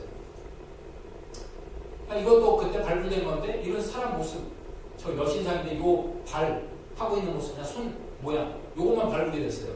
근데 재밌는 게 무릎에 이렇게 구멍이 뚫려 있어요. 이것도 재밌는데 저런 반가부자의 모습은 중국 유물에는 없습니다. 중국은 문헌적 기록을 통해서 보면 중국은 앉는 자세가 뭐냐면 무릎 꿇는 자세. 괴자라고 했어요. 무릎 꿇는 자세. 반가부자는 우리 문화예요. 그러니까 이 유물을 통해서 이 문화가 우리하고 연관되어 있다는 걸 알 수 있는 겁니다. 그리고 재밌는 게 저 왼편에 있는 저거는 5,200년 전 유물로 판단이 되는데 저거는 아까 봤던 내몽골 자치구의 적공시의 오한기라는 곳에서 발굴된 건데 8년 전에 발굴된 거예요. 2012년에. 저게 55개 조각을 발굴해서 조합을 한 겁니다. 근데 재밌는 게 이 남자 그 남신상은 딱 보면 요 배꼽도 뚫려 있는데 입을 벌리고 있어요. 그리고 이 얼굴 모양의 이 근육의 이 디테일함을 한번 보세요. 디테일함. 가만히 있는 게 아니라 뭔가를 외우고 있는 모습이에요. 노래를 부른다든지 아니면 뭔가를 뭐 주문을 읽는다든지 그런 모습이에요.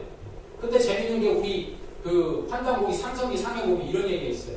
그때 당시에 황웅천왕께서 쭉 기록이 나오는데 상성기 상에 보면 해문자수 문을 닫고 스스로 수행에 들어가는데 주원주공 주문을 읽으면서 공이 있기를 원했다 이 기록이 있어요.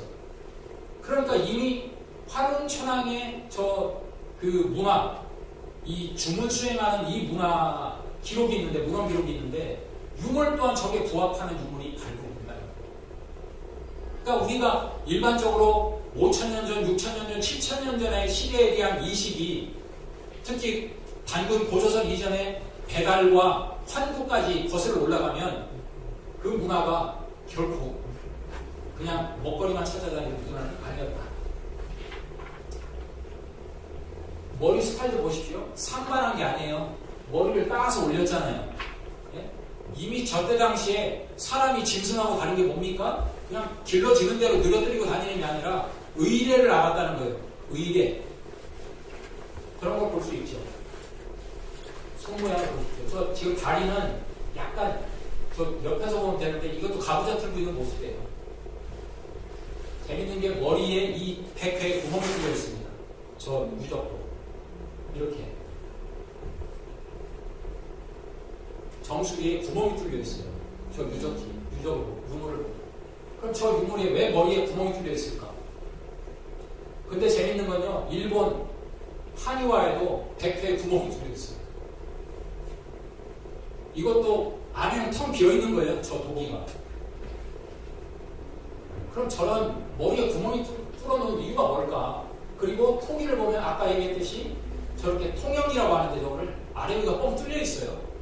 저거는 실생활에 쓰는 게 아니죠. 의례적인 얘기예요. 그러니까 제천문화 속에서 쓰는 천재를 지낼 때 쓰는 건데, 그럼 천재를 지낼 때 왜 저런 것들을 주변에 설치를 하고 또 저런 백회, 이 구멍이 뚫려 있는 저런 토기들을 만들었을까?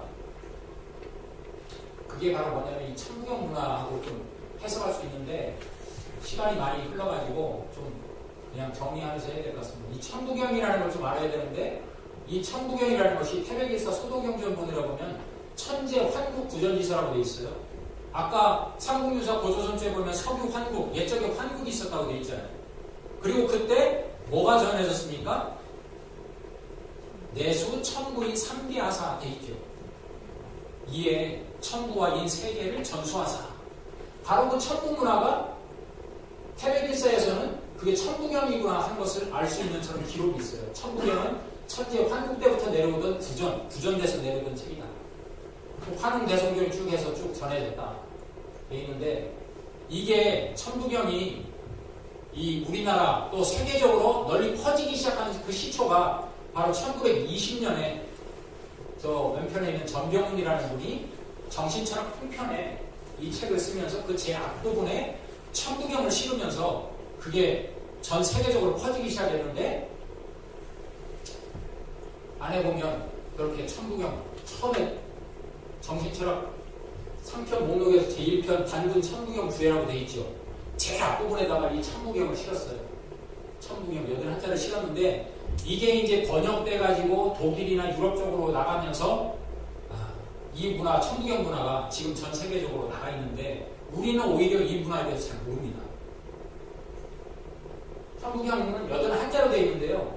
이 81자가 상경 2줄, 중경 2줄, 하경 2줄 이렇게 해서 6줄로 되어 있다고 볼 수 있습니다. 물론 이제 81자가 어디서 끌어있는지 뭐 이런 건 해석하기 나름이지만 기본 해석을 위해서 이거는 좀 정리를 한 거고, 상경은 이 우주가 어떻게 탄생했는지에 대한 기록이 이 81자의 상경 부분에서 다 해석이 돼요. 그리고 중경은 그럼 이 지구는 우주가 탄생한 이후에 이 지구는 어떻게 만들어졌느냐, 그리고 하경은 이 지구의 주인으로 등장한 인간은 어떤 삶의 목적을 가지고 살아야 되는지에 대한 내용이 요 몇 글자 안 되는 데 다 들어가 있습니다. 여러분, 이 천부경 81자는 차후에 이 경산지부 회원님들끼리 한번 공부를 꼭 하는 시간을 가지셔야 됩니다. 바로 이 천부경 문화를 대중화시킨 분이 누구냐면 바로 이 고은 최시원 선생인데, 이분이 난강비 서문에 우리가 흔히 교과서 시간에 배웠죠. 우리나라에 현명한 보가 있는데 그걸 풍류라고 한다.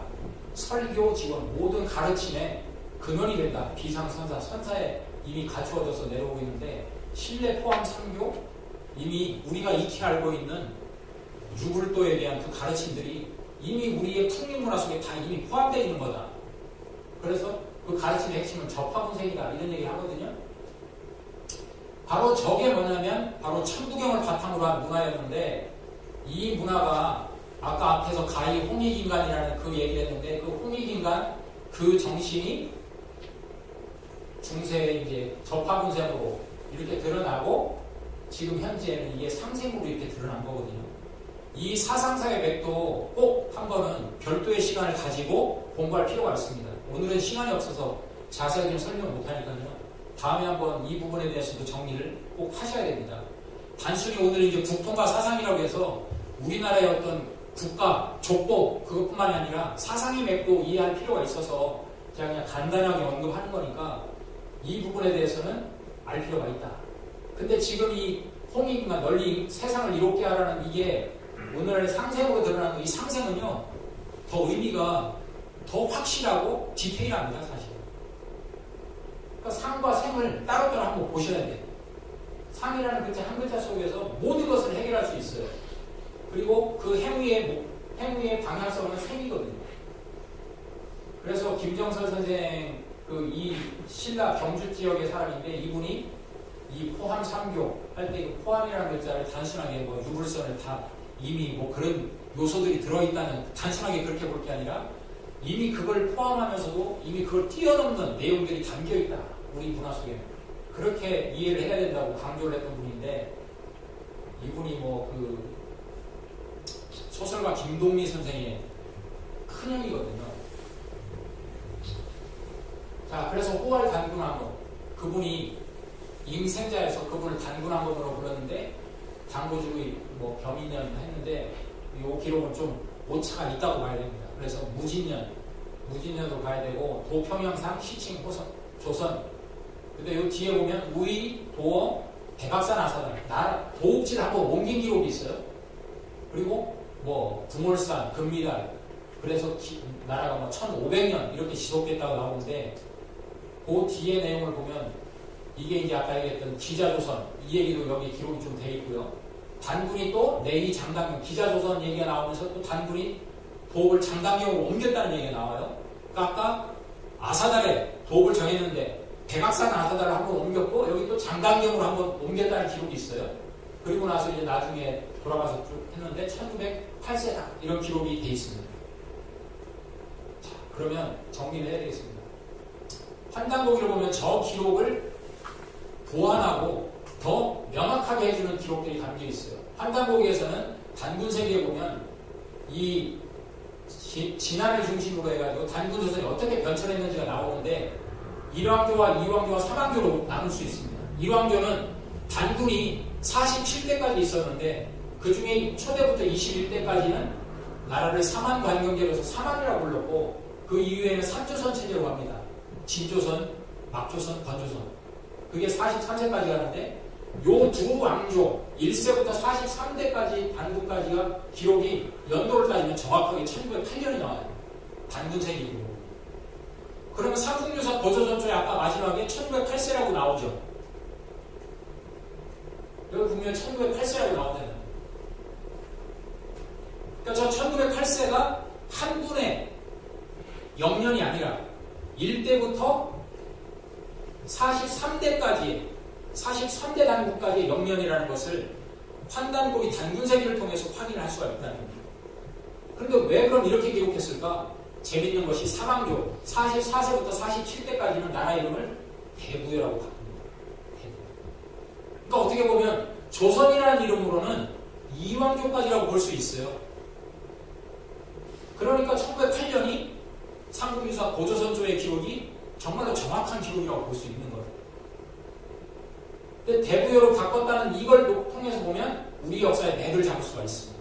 그게 뭐냐면 바로 광개토대왕 비문인데 광개토대왕 비문 첫 구절이 쭉 나오면서 추모, 고주몽의 창업 기지인데 그게 어디서부터 나왔냐? 출자 북부여라고 되어 있어요. 북부여로부터 나왔다고 정확하게 기록이 되어 있습니다. 그러면 고구려는 어디서부터 나온 나라냐? 북부여로부터 나왔다는 거예요. 그러면서 재밌는 게 그 광개토대왕은 주몽으로부터 17세손이라고 기록이 되어 있어요. 그런데 여러분 삼국사기를 보면 안 맞아요. 삼국사기에 보면 고주몽으로부터 광개토대왕이 13세손이에요. 바로 이걸 해결하는 게 또 환단곡입니다. 환단곡이 고구려 공기를 보면 고주몽의 할아버지가 해모수예요. 고조 할아버지가. 해모수부터 둘째 아들 그 장남이 해모수의 뒤를 이은 모술이고 차남이 고진이에요.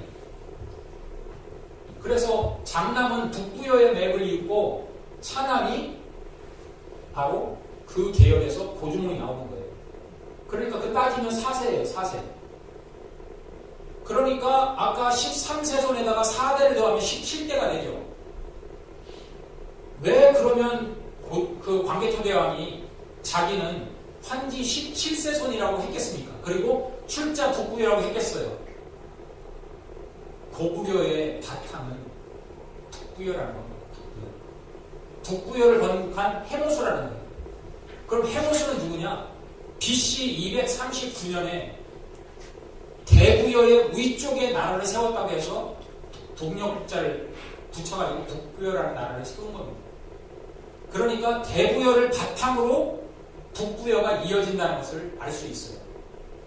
그러니까 오늘은 그냥 이렇게만 얘기를 해드리니까 결국은 우리 역사의 맥을 이해를 하려면 고조선의 말기가 어떻게 바뀌었는지 대부여로, 그리고 그 대부여를 바탕으로 해서 북부여로 어떻게 이어졌는지, 그리고 그 북부여를 바탕으로 해서 어떻게 고구려로 이어졌는지를 이해를 할 때 우리 역사의 맥을 이해를 할 수 있습니다. 그래서 결국 우리는 이렇게 지금 배우고 있거든요. 아까 역사 연표에서 봤듯이 우리는 단군조선, 기자조선, 위만조선 한사군으로 이어진 역사를 우리의 맥으로 이해를 했지만 저건 잘못된 겁니다.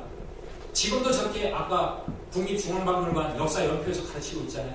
잘못된 거고, 우리 역사는 환국배달 조선, 석유 환국, 그리고 환웅천왕의 신시배달, 그리고 초대 단군왕검의 조선, 이 역사가 상고사의 맥이고 이게 북부여와 고구려로 이어진 이 과정을 이해를 하실 때 나중에 남북국 시대의 대진국과 고려, 조선, 오늘날의 대한민국으로 이어지는 이 역사의 맥을 이해를 할 수 있습니다. 정리를 할게요. 단군세기 서문에 보면 행촌 이암 선생께서 고려시대에 쓴 이 책에 보면 왜 우리가 역사를 공부를 해야 되는지에 대해서 명확하게 얘기를 해놨습니다. 나라를 다스리는 길에는 선비의 기계보다 앞서는 것이 없고 역사보다 더 급한 것이 없으면 무엇 때문인가? 역사가 분명하지 않으면 선비의 기계를 진작시킬 수 없고 선비의 기계가 진작되지 않으면 국가의 근본이 흔들리고 나라를 다스리는 법도가 갈라지기 때문입니다. 결국은요, 나라를 세운다는 것은 그 나라의 소속원인, 구성원인 국민들, 이 국민들이 잘 살기 위해서 하는 거예요. 그런데 선비라는 것은 단순히 어떤 특정 계층만을 지칭한다기보다는 여기서 모두 국민이라고 생각을 해보십시오. 나라의 국민들이 의욕을 잃어가지고 뭘 하나 하는 것마다 정말로 뭐 그거 해서 되겠어? 뭐 우리가 뭐 항상 뭐 우리 민족은 이런 민족인데 뭐 잘 되겠어? 이런 생각을 가지고 있는 국민들로 이루어진 국가라면 나라를 잘 다스릴 수 있겠습니까? 나라의 앞길이 밝겠어요? 그런데 그 국민들의 기계를 진작시킬 수 있는 것은 무엇보다도 역사를 밝히는 것이다. 역사를 밝히는 것. 그게 안 되면 국가의 근본이 흔들리고 나라가 갈라진다. 지금 보십시오. 우리 지금 현재의 모습. 외국에서는 우리의 어떤 여러 가지 국민들의 에너지를 통해 가지고 대중문화가 전 세계적으로 퍼져나가고, 또 우리나라가 경제적으로 세계 10위 강국이 되고, 그래서 선진국이라고 인정을 받고 있지만 우리 내부적으로 얼마나 국민들이 하나로 통합이 되어 있습니까? 안 돼 있잖아요. 정치는 좌우로 갈라져 있고, 양극화가 심화되어 있고, 집 한 채 사기 위해서는 평생을 벌어도 힘든 이 특이의 어떤 나라가 되어 있는데, 과연 이것을 바로잡을 수 있는 그 밑바탕이 어디서 오느냐? 그것은 우리가 어떤 역사를 이어와가지고 정말로 그 정신을 가지고 나라를 여기까지 이어왔는지 그걸 아는 데 있는 거지. 그걸 알면서 우리가 하나로 뭉치는 데 있는 거거든요. 결국 공동체로서. 지금은 여러분들이 아시다시피 지구 공동체를 외치는 시대예요. 지구 공동체를 외치는 시대에 한 나라의 국가, 지금 현재 우리는 역사도 남북으로 분단되어 있는 이런 상황에서 통일을 어떻게 이룰 것이며, 또 통일 이전에 이 대한민국 사회에서 어떻게 사회 통합을 이룰 것이냐, 이것을 할 수 있는 것은 역사밖에 없어요. 그리고 그 속에 흐르는 우리 정신을 가지고 할 수밖에 없습니다. 보세요. 마지막에 나라는 형체와 같고 역사는 혼과 같으니 형체가 그 혼을 읽고서 어찌 보존될 수 있겠는가. 지금 우리는 외형적으로 화려하고 성공한 것 같이 돼 있어요. 그렇지만 내면을 들여다보면 우리가 해결해야 될 문제가 너무너무 많습니다. 그래서 대한사랑이 필요한 거예요. 일어난 거고. 그것을 할 수 있는 사람들은 기득권, 위정자들, 권력 있는 사람들이 아니고 결국은 역사의 맥을 끌고 온 바로 백성들입니다. 국민들입니다. 김영옥 선생을 제가 1월 달에 그 사무실 가서 한번 뵙고 우리 거에 대해서 좀 이제 공부를 하셔야 되지 않냐. 작년에 노자 도덕경 번역해서 냈는데 그 제일 뒤에 한 줄을 적어놨어요. 노자는 고조선의 사상가다. 제가 그 구절을 듣고 나서 전화를 했어요. 작년에 이 개천문화축제 준비하면서. 혹시 축사라도 좀 한마디 해주십시오. 그런 정신이면. 그랬더니 연락이 없어요. 그냥 적어놓고만. 그러더니 올 1월 달에 전화가 온 거예요. 한 두 달 지나가지고. 한번 오세요. 그래서 우리 이사장님 모시고 간 겁니다. 가가지고 차 한잔 마시면서 얘기를 했는데 그때 그 얘기 하더라고요. 나도 평생 속된 말로 헛질을 했다. 왜? 평생 중국 철학, 서양 철학 연구했는데 답이 없다라는 거예요. 그래서 동학의 동경대전을 내가 정말로 사명감을 가지고 지금 번역을 하고 있다. 2월달에 말에 만났는데 언제 완역됩니까? 2월달 말까지 쓰겠다. 대전에 한번 오세요. 해서 대전에 한번 모셨었거든요. 그때 만나고 얼마 전에도 한번 추석전에 가서 한번 잠깐 또 뵀는데 이분이 한겨레 신문에 7월 7일자에 이런 얘기 있더라고요. 인터뷰를 했는데 북한 분야를 건드리면 재미가 있어서 미치게 된다. 왜? 서양 철학이나 서양 역사를 읽으면 그거 남의 나라 거니까 사실은 언어도 그렇고 뭐도 그렇고 안 와닿잖아요. 근데 우리 얘기는 어떻습니까? 우리 얘기잖아요. 그러니까 나와 연결된 우리가 살아온 삶과 역사를 알 수 있는데 우리나라 젊은이들이 고전을 공부해서 이 나라의 문명의 깊이를 추구해주고 젊었을 때 지식적 기반을 풍요롭게 쌓는 새로운 풍조가 생겨서 사업을 해도 된다. 그 정도 깊이가 있어야 우리가 세계 문명을 이끌 수 있다. 여러분 이게 답이잖아요. 여기 경산에 계신 분들이 정말 우리 정석보 지부장님과 뜻을 모아가지고 대한사랑이 단순히 중국이나 일본의 우리 역사 왜곡에 대항해서 우리 역사 좀 바로 세우자 그런 차원의 문제가 아니고 그걸 넘어서가지고 아까 대한사랑 소개 영상 보셨죠? 제가 그거 2019년에 만든 영상입니다. 마지막에 6대 강령 쭉 나오죠. 결국은 정신문화로서 우리가 하나가 되고 우리가 뭔가 이 세계 인류 속에서 보탬이 될 수 있는 그런 나라를 거듭나야 된다는 뜻이거든요. 그걸 하기 위해서 대한사랑이 출범을 한 겁니다. 예. 좀 우리 역사의 진실을 알기 위해서 좀 깨어나셔야 되고 또 뭘 해야 되냐면 공부를 해야 돼요. 공부를 해야 되는데 공부라는 게 어려운 게 아닙니다. 관심 있는 거 관심 가지면서 참여하면 다 공부되는 거예요. 그리고 적극적으로 대한사랑에 힘을 보태가지고 참여를 해주시면 그 힘이 뭉쳐가지고 결국은 우리가 원하는 우리 역사의 올바른 문화, 올바른 어떤 역사도 찾을 수 있고 또 문화도 회복할 수 있고 또 그걸 바탕으로 해서 결국은 우리가 나아가고자 하는 그런 세계 인류의 보탬이 되는 그런 어떤 대한민국으로 거듭나야 되겠다. 그 말씀을 드리면서 오늘 조금 시간이 한 10분 정도 지났지만 여러분들과 함께 뜻깊은 시간을 가져서 저도 좋았고요. 경산지부가 앞으로 대한사랑에 앞서 나가는 지부가 되어주시기를 바라면서 오늘 말씀을 마치도록 하겠습니다. 고맙습니다.